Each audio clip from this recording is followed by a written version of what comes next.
आप सब जानते हो आरबीआई है। तो 2 चैप्टर में, चैप्टर को 2 हिस्से में पढ़ेंगे, पहले कमर्शियल बैंक पढ़ेंगे, फिर आरबीआई के बारे में पढ़ेंगे और चैप्टर कंप्लीट करेंगे। आज मंडे है, इसी हफ्ते ये चैप्टर खत्म हो जाएगा।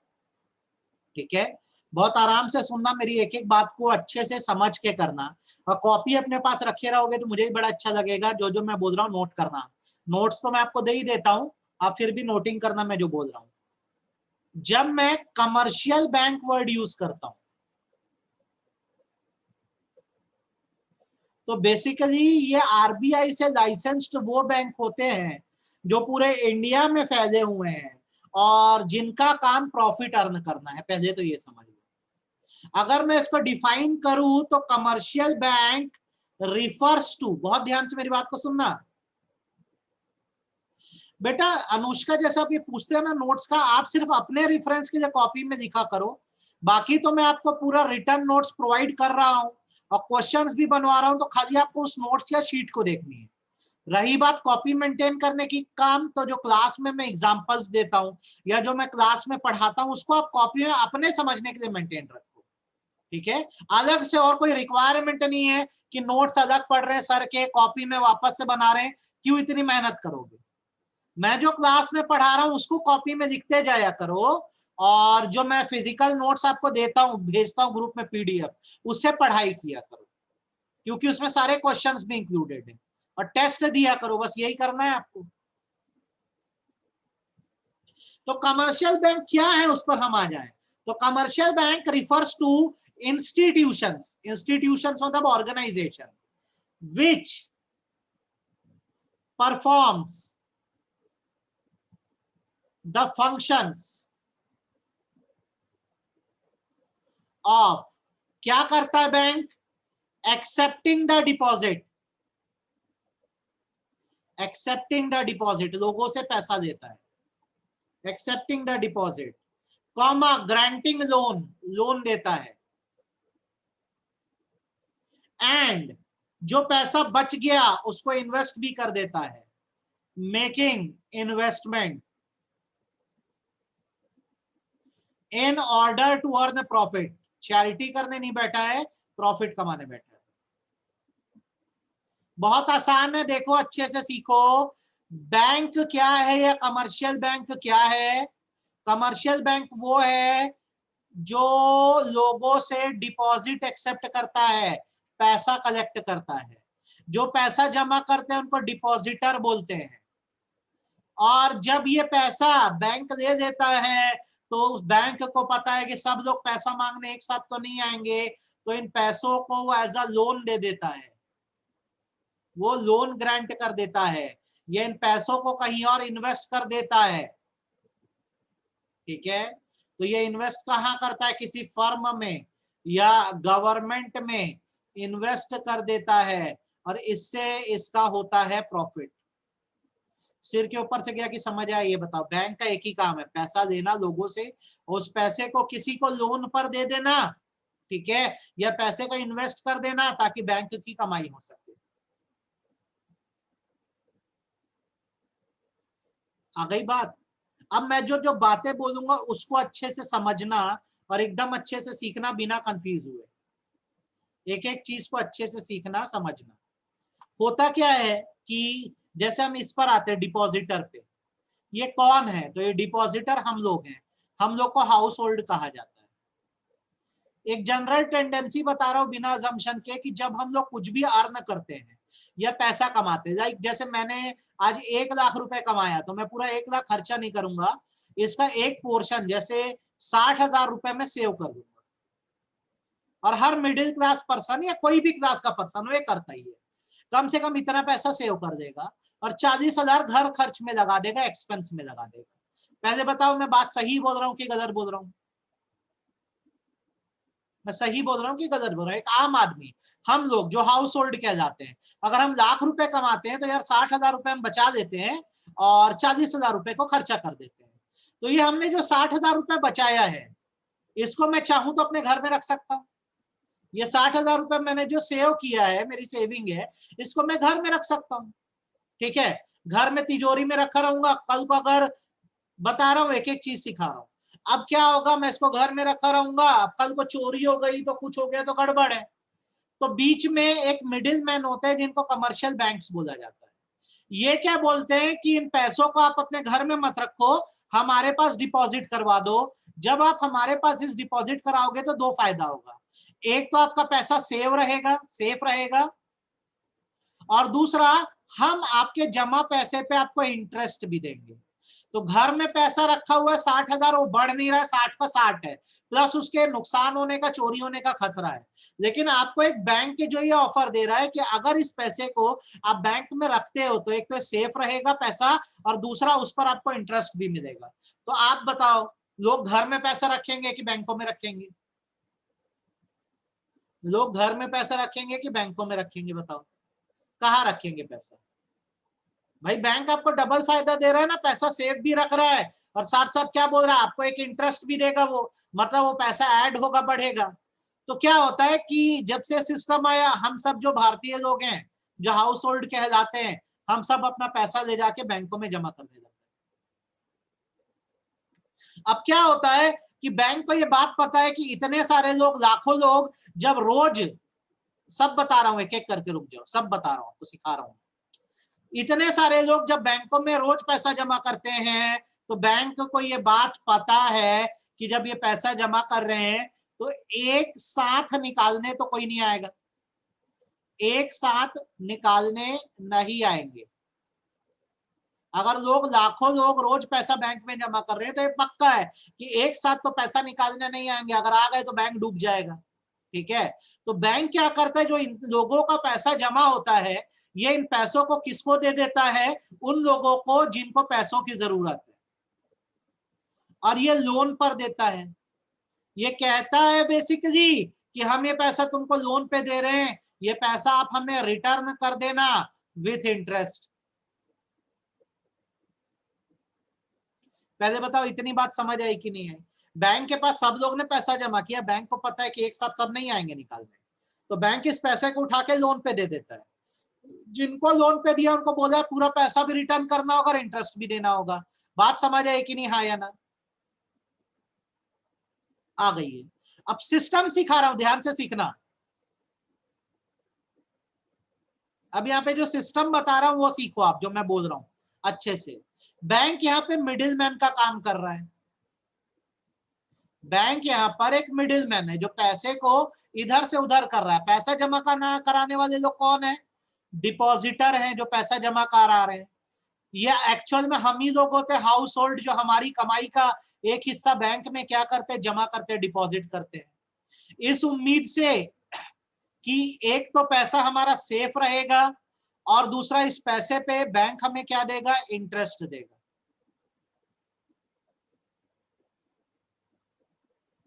बैंक हमें क्या देगा, इंटरेस्ट देगा। बैंक क्या बोलता है, जब सब लोग इतना सारा पैसा जमा करेंगे तो एक साथ तो मांगने नहीं आएंगे, तो बैंक इस पैसे को क्या करता है, लोन पे दे देता है। किसको दे देता है लोन पे? बोरोवर्स को, जिनको पैसों की जरूरत है। ठीक है, और उनको भी क्या बोलता है कि आप हमें विथ इंटरेस्ट पैसा लौटा देना। पहले बताओ, ये बात अच्छे से समझ आई कि नहीं आई, हाँ या ना? ये बात एकदम अच्छे से, अनुष्का समझ आई कि नहीं? बैंक का काम क्या है, समझ आया कि नहीं, हाँ या ना बताओ?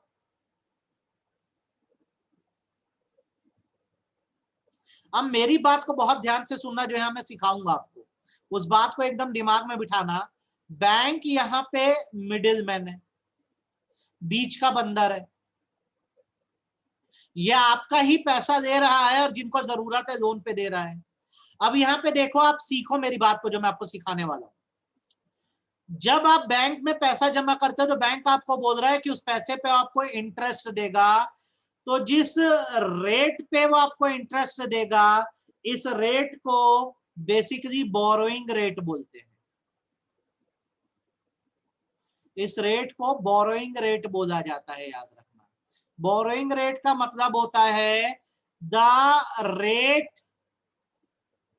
Eight which bank accept deposit. जिस रेट पे बैंक जनता से पैसे एक्सेप्ट करता है उसे हम बोरोइंग रेट बोलते हैं। जैसे बैंक ने आप सबको बोला है कि जब आप बैंक में पैसा जमा करोगे तो इस जमा पैसे पर गवर्नमेंट आपको 4% इंटरेस्ट देगा। तो ये जो 4% रेट ऑफ इंटरेस्ट है ये बोरोइंग रेट कहलाएगा। बोरोइंग रेट कहलाएगा। बोरोइंग रेट वो रेट होता है जो डिपॉजिट के समय बताया जाता है कि जब आप बैंक में पैसा जमा कराओगे तो आपको इतना इंटरेस्ट जो है उस डिपॉजिट पे मिलेगा। जैसे डिपॉजिट मान लो आदित्य ने करवाया, अब बैंक के पास जब पैसा आया, बैंक ने वादा किया कि आदित्य को 4% इंटरेस्ट देगी। अब बैंक क्या करती है, इस पैसे को लोन के रूप में ग्रांट कर देती है।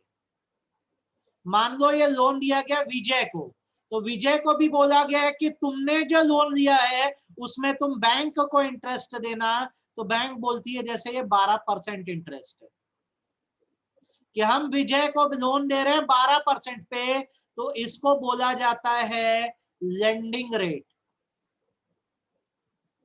बहुत ध्यान से एक एक बात को सीखो, कंफ्यूज मत होना। जब हम बैंक में पैसा जमा करते हैं तो जो हमें रेट ऑफ इंटरेस्ट मिलता है बोरोइंग रेट है, और जिस रेट पर बैंक लोन देता है लोगों को उस इंटरेस्ट के रेट को लेंडिंग रेट कहा जाता है। लेंडिंग रेट कहा जाता है। The rate at which bank lends, lends मतलब होता देना या ग्रांट लोन, जिस रेट पे बैंक लोन देता है उसको लेंडिंग रेट कहते हैं। अब आप यहाँ पे सीखो, आपको बैंक मतलब आदित्य को बैंक दे रहा है 4% और विजय से दे रहा है 12%, तो बैंक की यहाँ कमाई कितना परसेंट हुई है बताओ? बैंक की यहाँ कमाई कितना परसेंट हुई है बताओ? आपसे जो पैसे दिया उस पर आपको 4% देगा, और आपके पैसे को किसी को लोन पे दिया है उससे 12% दे रहा है, तो बैंक की कितना परसेंट कमाई हुई यहाँ पे? वेरी गुड साहिल, सब लोग बताओ बैंक ने क्या कमाया? बैंक की यहाँ पे कमाई हुई 8% की। आपने कैसे निकाला? लेंडिंग रेट, बैंक का लोन देने का रेट है 12% का, और आपके डिपॉजिट पे बैंक आपको जो पैसा पे करेगा वो बोरोइंग रेट वो कितना है? 4% है। तो यहाँ पे बैंक की जो कमाई है या जो प्रॉफिट है वो 8% का है, और इस प्रॉफिट को स्प्रेड बोला जाता है। याद रखना, इस प्रॉफिट को स्प्रेड बोलते हैं, बैंक का स्प्रेड है। और इसको डिफाइन कैसे किया जाता है कि द डिफरेंस, ध्यान से देखो, अच्छे से सीखो, the difference between lending rate and borrowing rate is profit of bank called spread.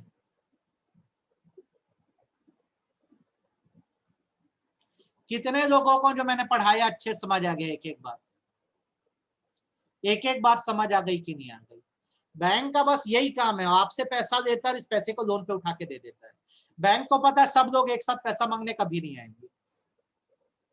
जिस रेट पर बैंक आपसे पैसे एक्सेप्ट करता है उसको बोरोइंग रेट बोलते हैं, और जिस रेट पर वो लोगों को लोन देता है उसको लेंडिंग रेट बोलते हैं। ठीक है, ये मैं आपके लिए जूम इन कर दे रहा हूं, आप लोग देख लो, आपको कोई डाउट हो तो बताओ। कुछ भी डाउट हो, कुछ ना समझ आया हो तो मेरे को बता देना। पूरा देख लो मैंने आपको जो बताया। कमर्शियल बैंक वो इंस्टीट्यूशन होता है जो लोगों से डिपॉजिट लेता है, फिर उस पैसे को लोन पे दे देता है, इन्वेस्टमेंट कर देता है ताकि प्रॉफिट कमा सके। फंडा ये होता है कि हाउस होल्ड मतलब हम लोग पैसे का एक हिस्सा बचाते हैं, बैंक में जमा करते हैं।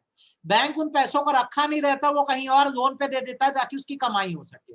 बैंक को ये पता है कि जब लोग पैसा निकाल लगा रहे हैं तो एक साथ तो निकालने नहीं आएंगे, तो बैंक इन पैसों को लोन पे दे देता है।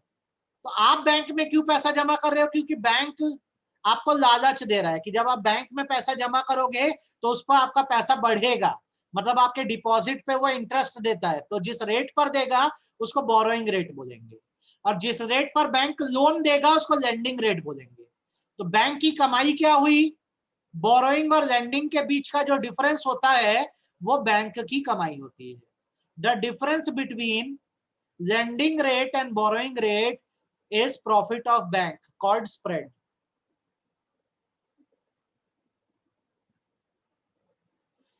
अब मेरे को ये बताओ हाँ या ना करके, इतनी बातें तुमको समझ आ गई कि नहीं? और फिर सवाल पूछूंगा, जवाब देना।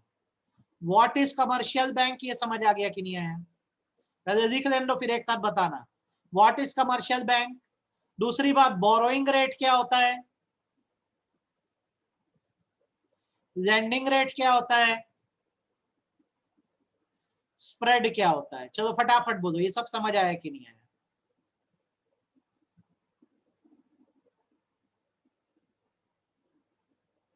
आ गया? इस सवाल का जवाब दो। मेरे बैंक का नाम पंजाब नेशनल बैंक है, पीएनबी है। मेरे बैंक का नाम पंजाब नेशनल बैंक है। मैंने आप सब स्टूडेंट को बोला मेरे बैंक में आके पैसे डिपॉजिट करो, मैं आपको 5% इंटरेस्ट दूंगा। ये कौन सा रेट है, ये कौन सा रेट है? वंडरफुल। ये बोरोइंग रेट है। ये वो रेट है जिस पर बैंक आपसे डिपॉजिट एक्सेप्ट कर रहा है और आपको बोल रहा है कितना ब्याज देगा।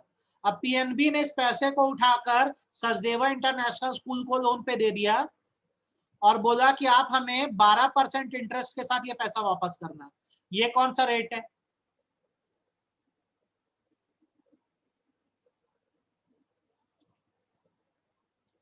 अब बताओ बैंक का प्रॉफिट कितना परसेंट हुआ, बैंक का प्रॉफिट कितना परसेंट हुआ?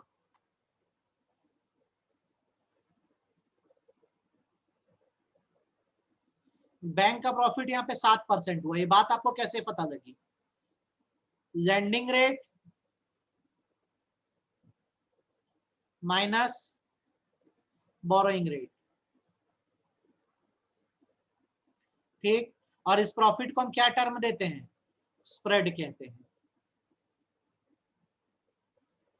एकदम अच्छे से सबको समझ आ गया होगा और मेरे को लगता है एक पैसे की भी तकलीफ नहीं गई होगी आपको। यहाँ तक एकदम अच्छे से मैंने जो बैंकिंग पढ़ाया है वो समझ आ गया है। आगे सुनो, कुछ एग्जांपल्स दे रहा हूं ताकि आपको याद रहे बेटा। कमर्शियल बैंक्स के एग्जांपल ले लो आप। कुछ एग्जांपल आप भी दे सकते हो। जितने बैंक इंडिया में सब कमर्शियल है। एसबीआई हो गया, आईसीआईसीआई हो गया, एक्सिस बैंक हो गया, पंजाब नेशनल बैंक हो गया और इलाहाबाद बैंक हो गया। जितना मन में आए ना, अगर एग्जाम में आया एग्जाम्पल पूछ दे, लिख देना जितने बैंकों के नाम याद है। सभी कमर्शियल बैंक। एचडीएफसी हो गया। अब पूछेगा देश का सेंट्रल बैंक या मेन बैंक कौन सा है, तो इसका भी जवाब आपको पता होना चाहिए। हमारे देश का जो मेन बैंक है वो आरबीआई है, रिजर्व बैंक ऑफ इंडिया है। आरबीआई जो है वो हमारा देश का मेन बैंक है। आई होप यहाँ तक आपको पूरी बात समझ आ गई होगी और इसमें आपको बिल्कुल तकलीफ नहीं गई होगी। आपको कमर्शियल बैंक का मतलब समझ आ गया होगा, कमर्शियल बैंक का कंसेप्ट समझ आ गया होगा। हैंड रेस कर दो अगर मेरी इतनी बातें पढ़ाई हुई आपको पूरी समझ आ गई है तो। हैंड रेस कर दो अगर समझ आ गया सब लोग। हाथ उठा दो भैया, समझ आ गया है कि नहीं आया, ताकि पता तो रहे कम से कम। अब अगर मैं तुमको ये बोलूं कि हमारे देश के जो बैंक है उसके फंक्शंस क्या है, तो तुम एक बार में बता पाओगे और तुमको बिल्कुल दिक्कत नहीं जाएगी। आज मैं सिर्फ फंक्शन के नाम लिख रहा हूँ, पढ़ा नहीं रहा हूँ। उतना ही पढ़ो जितना समझ आए तुमको। कल कराऊंगा ये आराम से। जब मैं फंक्शंस की बात करता हूँ तो फंक्शंस को वैसे ही बांट देना जैसे मनी के बांटे थे। आप बना देना प्राइमरी फंक्शन। बैंक के मेन फंक्शन क्या है? प्राइमरी फंक्शन तो दो हैं। एक है एक्सेप्टिंग डिपॉजिट, लोगों से पैसा लेना, एक्सेप्टिंग डिपॉजिट। और दूसरा फंक्शन है ग्रांटिंग ऑफ लोन।